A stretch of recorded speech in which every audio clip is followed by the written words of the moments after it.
salutations. Welcome to Single in the City. I am Justin C. Gilbert, joined by my beautiful and brilliant co-hosts, Miss Genesis Moore and Tiara Berry. What's up? Okay, ladies, so today, instead of our, typical first segment, asking for a friend, I thought that we'd go about it a little bit differently. Okay. I was scrolling my timeline on the gram the other day, and Prophetic. at Bob in UK has this really dope game called Debate Date that I was able to get my hands on. Oh, and wow. I figured we would let those questions come from the deck and see where it took us. Let's see Y'all where it game? takes us. I mean, my homegirls are gonna be mad, but that's fine. They'll sit this week out. It's okay, girls. We'll be back next week. Yes, go experience some things. We'll catch y'all later. Get better questions.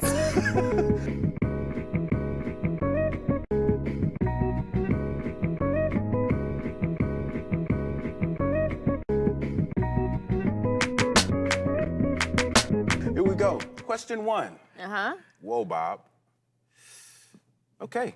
What do you think most people have yet to learn about relationships? Wow. Deep. Okay. What do you Aim think through swinging. most people have yet to learn about relationships? Off rip, what I think most people have yet to learn about relationships is that the inevitable is change. Yes. That's good. In no way, shape, or form will you be the same person that your partner fell in love with, and your partner will not be the same person that you fell in love with. And that's not a bad thing. It Right. can be a bad thing, but I think we're supposed to evolve overall. Absolutely. And if we're not evolving, then we're dissolving, and that can Yes. happen too in a relationship, which is why so many people and relationships end up in divorce or just breaking up and not working out. And I think a large part of that conversation about divorce and just breakups in general is because people didn't have conversations about how people are going to change throughout the years. There's Yeah. Right. always you're not the same person I fell in love with or who I married. And it's like, but who said that any of us are supposed to be the same people that we were 5 years ago, 10 years ago, Not. 2 weeks ago? Shoot. Experiences will shape our lives to be different. Relationships, our career, different things will have us on different patterns of life. And it's always important for us to try to align on frequencies, but also know that God put us here to walk an individual path. And sometimes we do end up walking that path with others. But I think the inevitable is change, and we have to realize that, so. I think that is so powerful. Like That when is very you were good. speaking on it, it made me think about the importance of in a marital situation, someone marrying based on where they're going, not necessarily where they are, so that they can see the qualities in a spouse or a significant other that actually help them grow and develop into that person that they need to be to achieve that goal. But that's another topic for another day. That was Right. amazing. That was good, though. I do what I can. Shout out to know, Bob for the question. saying. Bob, I ain't do all the work. Bob had the question. What you got for us, Genesis? Well, mine is a little less, it's not as deep, but just sacrifices and compromises, right? That's the first thing that came to my Very head important. is when you're with someone, I think you really, really know how much you love a person and how much you really want to be there when you can say, I want to sacrifice for this person. Wow. I'm willing to be a little uncomfortable to make this person happy. And not so much to where you start bending your standards and your will, but more so where you feel like you're making a compromise and you're inviting this person into your life. And it does have the remnants of we go from just being me to we. Yeah. You know, and it's our decision on things. So I think that is something when it comes to, what do you think most people have yet to learn in relationships? I think that is a huge piece. It's just not being selfish. And Right. especially now with people marrying a lot later in life, everybody's not getting married at 20, 21 anymore. Right. It's more like, 31 and 41 people are getting married, for the first time. And that could be something that people have learned, Wow. yeah. What you haven't learned at a younger age, you learn through life, and that may be why people say, I have to figure out me first And that's what Before. takes until the latter 30s, 40s for you to have that we. So that's a good observation. And that's not anything to be ashamed of. Right. You know, I know so many people that get caught up in the understanding what a relationship and their perfect relationship looks like right now, just so they don't, you know, feeling like you're gonna miss the herd. You know, Right, that right. like that. Like if I don't get married now, ain't gonna be no man left. You know, I'm gonna be 50 and then I'm gonna be compromising and sacrificing so much more Right, than I would right. have had I gotten married at 26 or 27. But I think, you know, just that goes along with knowing yourself and marrying Yeah. the right person, and like you said, the life experiences. I wonder, are there statistics that show that marriages that occur earlier in life have a higher rate of divorce? I wonder that. I'm 'Cause sure there it is. seems like those who end up getting married in their latter 30s, 40s, even 50s, second marriage or third marriage, fourth marriage, Right. you know, they get it We right fall at down, some we get point, up. you know. They get it right at some point. So that's a good observation, just how wisdom can definitely affect your ability to navigate relationships. Wow. What about you? How do you answer the question, what do you think most people have yet to learn about relationships? What do you say? Okay. It's a brilliant question. It just gets your mind going, right? All kinds of ways. I would say that people haven't quite gotten a handle on the ebbs and flows of the relationship economy. The economy of relationship. We all know from our banking experience that any account in good standing has more deposits than withdrawals. Right.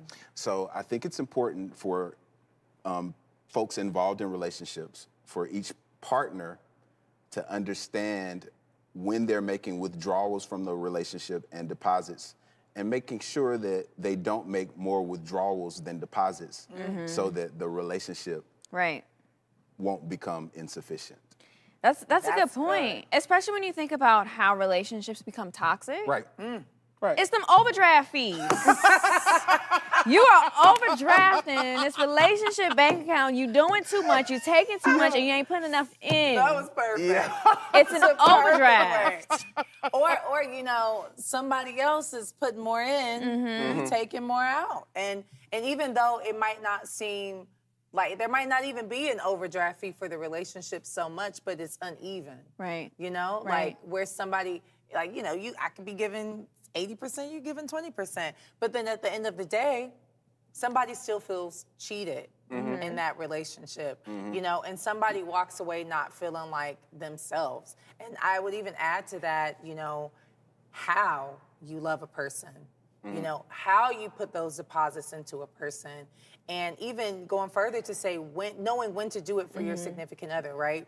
So it could be a spiritual deposit. It could be an Wow. emotional deposit. Right, Wow. You know, it just doesn't have to be things that are financial. It doesn't have to be things that are, you know, based on what you would do, right? for them, How would yeah. I like to receive the deposit that you're giving me? Are you tuned in? Are you really viewing me, understanding me? Do you really see me enough to understand what that looks like? Wow. Wow. That's Do amazing. you see me? Do you see me? Wow, that's powerful. And I mean, I guess all in all, the goal is for us not to end up emotionally bankrupt. Right? That Yeah. acts- Okay, so Well, before we get off of this, I do want to ask a question that popped up. Shout out to Bob. Bob, you got me thinking. Where do you go to learn about relationships? Ooh. Right. that's good. Since people have so much yet to learn, Wow. teach me. Where do I go? I personally, I refer to people that have mastered the art of relationship and understand human behavior in a way. So I go like the clinical way, you know what I'm okay. saying? Like let those people that have experience there kind of reveal some things to me and give me things to think about. Because I mean, so much of what we know about relationships is caught rather than taught. Yeah. And we might not even be aware That is very That's we're a good bringing, word. That Caught is and it. taught. you know, That's we're it. bringing some toxicity that we've, you know what I'm saying, just allowed to Right. attach to us unknowingly to some relationships. So I like to refer to people that have actually studied that area, that concentration. I know for me, that just brought up something really, really big for me, which is who are you listening to? And that's like in every aspect of your life. You know, if you're running a business, are you only listening to these people on Instagram that, you know, scrolling and they, you know, took one course and now they're an expert? Or are you listening to valid, qualified people or sources to get your information? So for me, I read a lot. I like to read about how relationships have worked in the past, you know, like how that played out. Like what was it about that? Is this more of a seduction tactic or is this something more of like a love tactic, you know? Understanding the other person. And I also think I've been very blessed and super fortunate to have some really good examples of what I would view as successful relationships in my lifetime, and people that have been able to do it not just once, but more than once. Yes. They may have gotten married twice, you know, like my grandmother, like, you know, my grandfather, they had a beautiful relationship, one of the best relationships I've ever seen. She got married again because my grandfather, unfortunately, you know, passed away. And even the second marriage is beautiful because it's a light in her that it brings out. So I've always looked at that and said, that's what I aspire to have. That's what I would like to have. And then even looking at how they problem solve. You know, that's very much so a learning experience for me, you know? Awesome. Well, that's great. So education, experiences, that's where we go to learn. This has been awesome. I have enjoyed our first segment of episode 2 so much. So keep it locked right here. We will be back with Single in the City. Dating is a journey, not a destination. And so I found that you just really have to exercise some patience. I hear women like, you should come to church and you're gonna meet your husband here. And coming from being married, you get into that thing of, I only know one person, so now it's just being a little bit more patient and seeing what it is that I really, really want.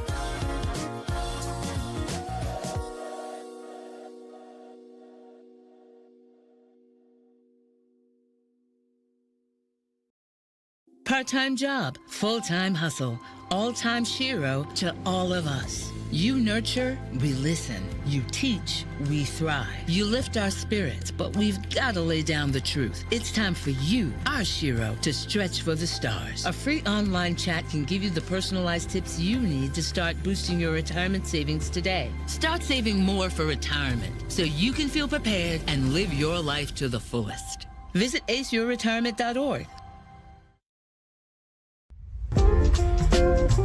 How would you define theopolitics? There are politics that are attached to our theology, how people move about whether or not it's appropriate for men to observe other men as God moves or the Holy Spirit moves about them. These are unsaid or unspoken aspects of how we understand what is appropriate or competent in worship leadership.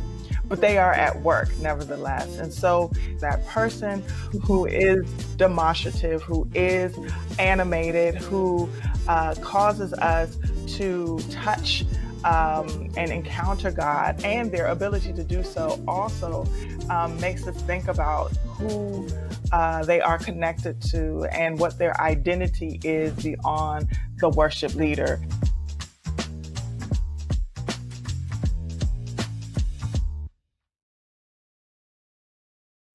Hi, everybody, and welcome back to another segment of Single in the City. We are having a great conversation based on this wonderful card game. I'll go ahead, I'll hold up the box so everyone at home can see. Justin, thank you for bringing this. This is Bob in the UK, or Bob in UK debate date. And we are taking some questions from this game to see just, you know, some of our thoughts and our opinions and what we feel. Yeah. So you guys ready for the question 2? Let's go. Bring it on. Ding, ding, ding. Okay. Oh, this is a good one. Is love a feeling or a choice? What do you guys think? Is love a feeling or is it a choice? I'm gonna let that one marinate because I answer first. So, Justin, what you where got? are you? I think love is, it is a feeling. I think it's a feeling that is brought on by camaraderie and people following through and just some other things. I'm kind of rambling right now. Let me see. What am I trying to say? I need to think about this. It's deep. I get it. think It's about this. deep. For me, Okay, well, let's see, T. We'll come back to Justin. is love a feeling or a choice? As he was thinking, I was thinking, and I started to say in my head, love itself is a feeling. Follow me, y'all. But how you act out on love or display love or show love is a choice, and it's a constant choice. So, for example, parents love their kids. You know, mothers have that maternal instinct, which is love, to take care, to nurture their child. But to make their child the pinnacle of their life and to want to nurture them and want the best for them and to give them the best foods and want them to be in the best schools, not even from a financial standpoint, but the way they just tend to that relationship with their child, that's a choice you make. Yeah. And I think that's the same for relationships. Even our relationship with God, you know, like I can feel God. I can feel his love. But how I obey and listen and meditate on his word and attend church and fellowship with others, that's a constant choice that I have to make to walk this path in my own life. And I think that can go for relationships as well. I think there are a lot of circumstances where being in love with someone or just simply loving someone isn't the determiner of if a relationship will work out work out or not. I think that sometimes the more you love someone will help you to be able to put up with things. Yeah. But I think that you have to make a constant choice to want to stay. So you do, in a way, still choose to love even after you feel love, you know? I get that. And that's the only way that I think I can put it together in my I mind. summed it up a little bit different than you, but kind of in that same vein of, I do think love is a feeling, right? It's something that happens to you, like personally. But I think who you love is the choice. And how you choose, to go to your point, to express that love is the choice. So, for example, I do think that there is a thing of seeing someone and being automatically like, I don't know what the pull, the connection is to this person is, but it's got a hold on me. Yeah. I don't know if this is love or if it's lust or if it's just, you know, my spidey senses going off. But in that same situation, choosing to dare to be courageous, to be brave, and actually indulge with that person to see if that feeling has any validity. And then, like you said, showing them through your actions, making the constant choice to get up every day and say, I'm going to choose love, right? But I think love can change. Yes. I think it matures. I think it also, it changes with who we are and with the people that we have chosen to extend that love to. There's a foundation part of it, like, you know, you love people with the love of God. But when we're talking about being in love with someone, I do strongly feel that the in love part of that is the choice. We choose who we are in love with. And you can choose to be in love or choose not to be in love. And that is an everyday choice. Like, you know how they say all those little things? It's the little things that amount to greatness. It's just like that. It's the little things that you do that so you good. choose that make that love Yeah. real. That's good. That's good. This is a heavy question. Very heavy. Bob ain't playing, y'all. He is not playing. It makes me. It gets me in super. You know, in a very cerebral space, because I have to start thinking about what builds love, like even in me. And what I came up with is consistency and care. When people exhibit those things, I feel like it gives place for love to grow and develop between two individuals. Right. Consistency and care. And you be showing out if there are not like generally all positive experiences with a person, then that love grows. But I think consistency and care are the foundation of that love element, and it is a powerful feeling.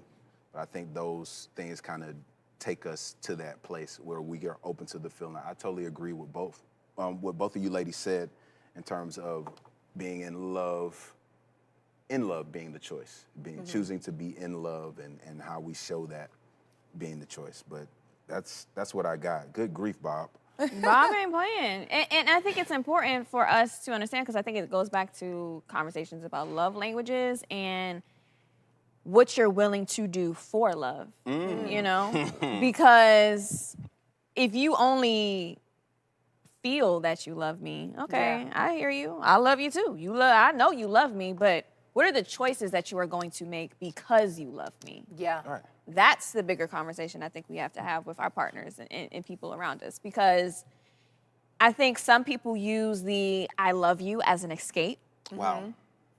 And that's not always healthy. Yeah. You know what I mean? So it's about, to me, love, like you said, the foundation of it can always be the feeling. We all have feelings.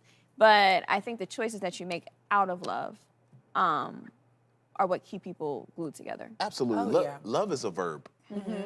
Love is a verb. I love you. That means I'm putting some action toward making sure that you can feel the love that I have inside. And I think it's powerful. It makes me think about the Care Bears. Like, that might be too old for some of y'all, but that Care Bear stare is them, raising up and shooting that love out of their chest.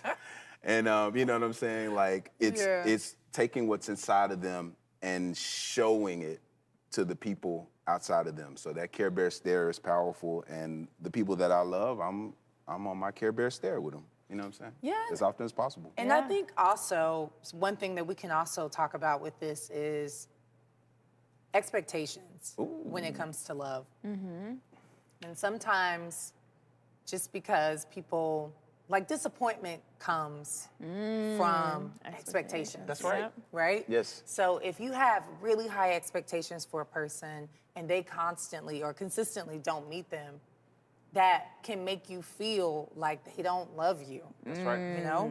And that's the deeper issue, I think, where people kind of get in that sticky space. And I'll be honest, folks, I have not learned it. If I learned it, I probably wouldn't be single in the city. But I'm telling you that part of someone saying I love you and them showing their love in some ways, but it might not, even if they Care Bear stare at you and it's shooting from their chest, but it only gets here, it don't get there. Right. It's like, am I gonna love you because you tried, or am I gonna love you because I got what I needed, And that's the difficult portion of really understanding the love thing and being in love with someone and choosing who you love. Because people feel like love needs to be validated. Like if you tell me you love me, I have to feel it or I have to see it. And the way that you say it isn't always enough. I have to say, okay, I can see where you love me here. Check off that box. And I'm gonna show you how I love you, and then I want you to say, yes, I see that you love me, and check off the box. And I think people get caught up in validating the love that they have to the point where it sometimes isn't even organic anymore. Wow. I agree. It's like, you don't love me the way you used to. Wow, it can become a little contrived. I think that everyone's default is their own perception of their love. own love language. Yeah. The way that they receive love is how they give it. Yeah. And sometimes it doesn't hit, you know what I'm saying? So I think that's where conversation and communication are so important. They're like the bedrocks of successful relationship. Because if I'm coming at you and I'm constantly hitting you with gifts, but you're a quality time person, it's not gonna hit. Yeah. Because I like gifts, you know what I'm saying? So, and I like a little time. it's so much to think and about. I like them service packs. Listen, you know what I'm saying? But thank you for sticking with us. We're going to be right back after these messages. Stay right there. Today, man, we got a real one for you. We coming with some of these braised oxtail.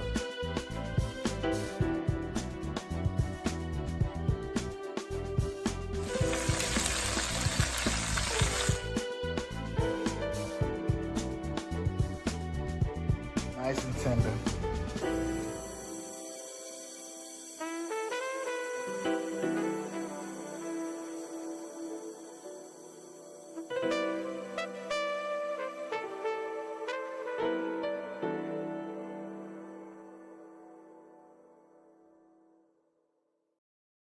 Found my heart out there in the open. Trees make you feel smaller. Can't help but get lost in. If I need a break, know where I'm going. Where the water's flowing, I'd rather be flowing. If something that can count on to be free. Feel the beat of nature at a park or forest near you. Find a forest and music inspired by nature at discovertheforest.org.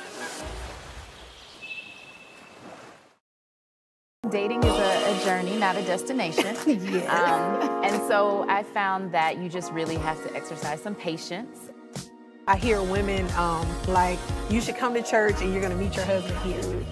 And coming from being married, you get into that thing of, I only know one person, so now it's just being a little bit more patient and seeing what it is that I really, really want.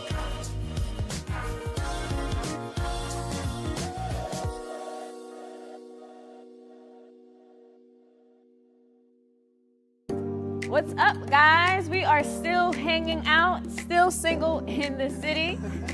As you can see, I am here with my amazing co-host. I'm your girl, Tiara Berry, here with Justin Gilbert, Genesis Moore, and we would like to continue playing the game. Yes. So, our third and final question from Don in the UK, right? Bob. Bob. In the UK. My boy Bob then became the big Don. All right.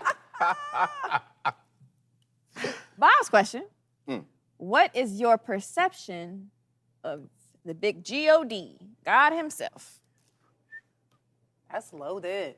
And how does it relate to your relationships? Cue Jeopardy theme. Right. I'll go first on this one then. Okay. What is your perception of God? Well, first I'll answer my perception of God. To me, God is omnipresent. He is all-knowing. He is not just a figure that lives in the sky. He is the being that lives in me, the light that lives in me. And how I interact with people and interact with any relationship is a direct reflection of my admiration, my appreciation, and my gratefulness for him, right? Yes. Come on, sister. Well, that is genuinely how I live my life. Yeah. You know, I always treat people with the question in the back of my head is, would God be happy about me treating this person this way, his child this way? So I try not to be, you know, and I'm human. I try not to be judgy. I try not to be, you know, the person that rolls their eyes, you know, at someone that might be in need of extra help or something of that nature. But I think my perception of God when it comes to being in a relationship with another person that I'm, you know, in a romantic relationship with is he has to be the focus, because that's got to be our get back on base. Because I have my thoughts and opinions that are ever changing because I'm ever changing. The way I used to think, you know, 10 years ago is not how I think right now. And I would hope that wouldn't be the same. It would be the same for the person that I'm with. Right. But I would always want to use God as my back to base for our relationship, for our love, because through him, everything flows. And that's all I want to do is be living in God's flow for my life in every way. That's powerful. So. That's powerful. Wow. That's me. What about you, Bishop? Phew. I see God. God is love, but I see God as a personal father. So when I like being that I'm a father now, I've been a father for 14 years now, almost 15. Wow. having that relationship in place showed me so much about God, and God's way of never being petty, always doing things from a place of love. So it's never petty, it's never impatient. And like what I've learned, like I often tell people, like with my son, having him made me so much more understanding of human error and so much more patient, and made me a better person and really rounded off those sharp edges, because I realized that if he blew it, it's probably because I didn't teach him. So I recognize teachable moments, I'm patient, and I do things with love. Like even if I am chastising him, it's coming from a place of love. It's not like I'm getting like joy, you know, like I can actually admit that it does hurt me more than it hurts him to whoop him, you know what I'm saying, or something like that. I haven't had to do that in years, thank God. So I see God as a father, and I see God as our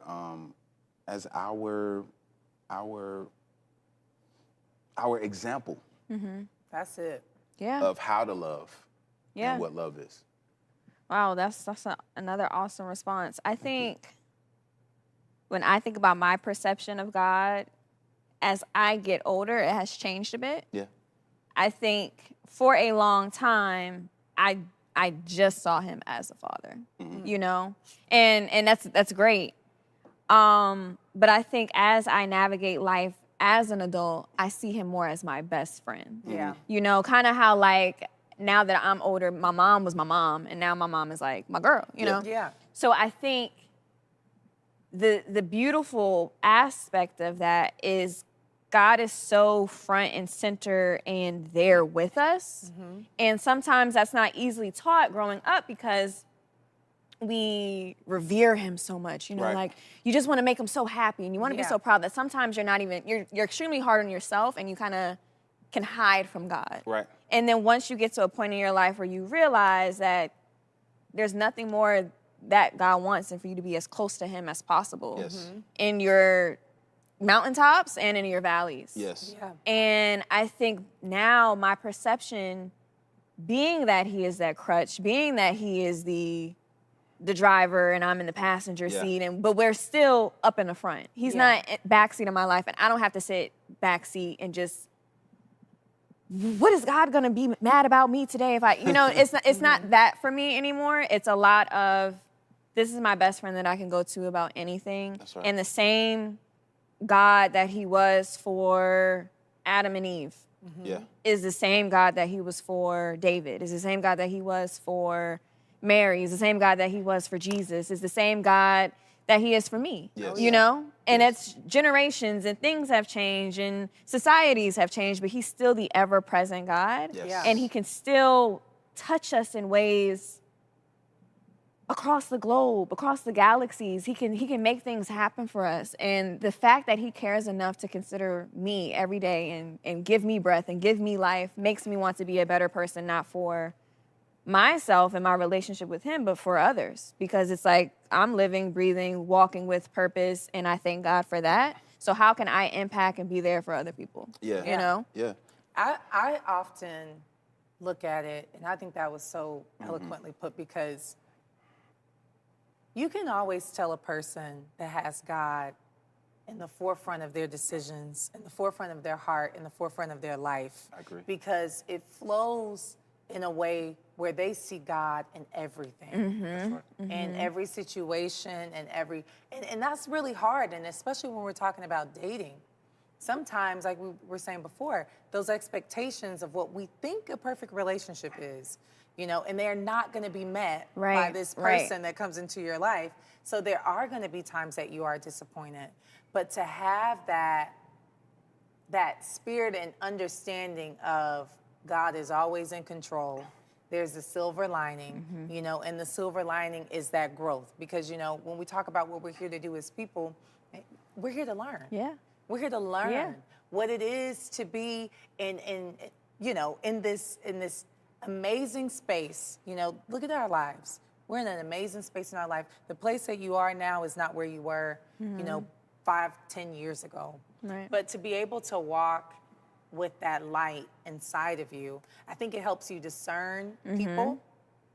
I also think it helps you mitigate the heartbreak that comes along with dating, the disappointment, and also finding that person that maybe their perception of God isn't the same way that you perceive him because your life experiences have shaped the way you perceived him too as well, right? Right. But you can have that grace. Yes, grace. Right? You can extend that grace and use it to help make you better, help, be that person in that person's life for however long you're supposed to be there to make them better. And then also grow into whoever you're either supposed to be together or separate. And I look at that in every way when it comes to dating. Like, you don't know. Yeah. Yo, I think that's powerful. It's like, what a blessed assurance to know that God already knows everything that's gonna happen. Yeah. Like how the whole thing is gonna play out. And that gives me comfort, especially navigating these relationships, because I know that, like Romans 8:28 says, all things work together for the good of them that love God and are called according to his purpose. So as I'm navigating life, as I'm navigating these dates, I know that there's something for me, even if it doesn't necessarily cross over into the marriage finish line. Yeah, exactly. It's all making me better and helping me be who God designed me to be. Yes, and that was so well put. And you know what, guys? I really enjoyed this conversation. Oh my gosh. This episode. Don, Bob, whoever you are, thank you for the questions. Yes. For this debate game, Bob in UK. This was awesome. Thank you for being a part of our segment for tonight. And hey, everyone, you have a wonderful night, and we will see you on another episode of Single in the City. You're my lucky strike. Love the way you ride. Look into my eyes, say you're ready to go. $1 million life, we could roll the dice. Act like you surprised, but you already know that you're my lucky strike.